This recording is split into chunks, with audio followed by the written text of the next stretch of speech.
साखळी फाट्यावरील गटारीचे काम ठरतेय निकृष्ट. ठेकेदाराच्या मनमानी कारभारामुळे ग्रामस्थांमध्ये संताप. प्रतिनिधी राजू पिंजारी, साखळी यावल.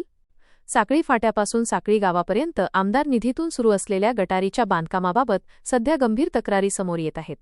या संदर्भात प्रत्यक्ष पाहणी केली असता सुरू असलेले काम अत्यंत निकृष्ट दर्जाचे असल्याचे दिसून येत असून संबंधित ठेकेदार प्रशासकीय नियमांना केराची टोपली दाखवून मनमानी पद्धतीने काम करत असल्याचा आरोप स्थानिक नागरिकांनी केला आहे.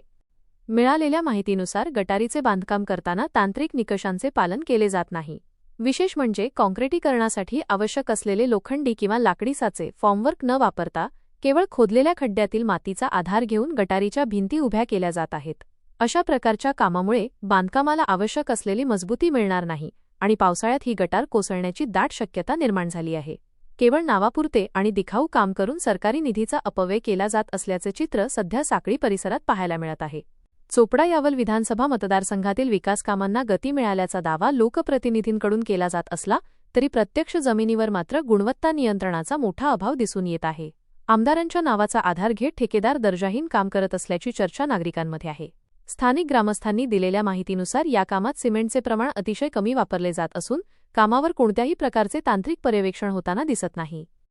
या प्रकरणातील धक्कादायक बाब म्हणजे सार्वजनिक बांधकाम विभागाच्या संबंधित अभियंत्यांचे या कामाकडे पूर्णपणे दुर्लक्ष झाले आहे. विभागाकडून वेळेवर तांत्रिक तपासणी आणि गुणवत्ता नियंत्रण न झाल्यामुळेच ठेकेदाराचे धाडस वाढले असल्याचे बोलले जात आहे. अशा निकृष्ट कामांमुळे भविष्यात सार्वजनिक मालमत्तेचे नुकसान होणार असल्याने नागरिकांनी तीव्र नाराजी व्यक्त केली आहे. संबंधित आमदारांनी स्वतः या कामाच्या ठिकाणी भेट देऊन प्रत्यक्ष पाहणी करावी आणि दोषी ठेकेदारावर कठोर कायदेशीर कारवाई करावी अशी मागणी आता जोर धरू लागली आहे. तसेच उर्वरित काम तांत्रिक निकषांनुसार दर्जेदार पद्धतीने पूर्ण करून घेण्याचे आदेश प्रशासनाला द्यावेत अशी अपेक्षा साखळी येथील ग्रामस्थ व्यक्त करत आहेत. विकासाच्या नावाखाली जनतेच्या पैशांची होणारी ही लूट थांबवण्यासाठी प्रशासन आता काय भूमिका घेते याकडे संपूर्ण तालुक्याचे लक्ष लागले आहे.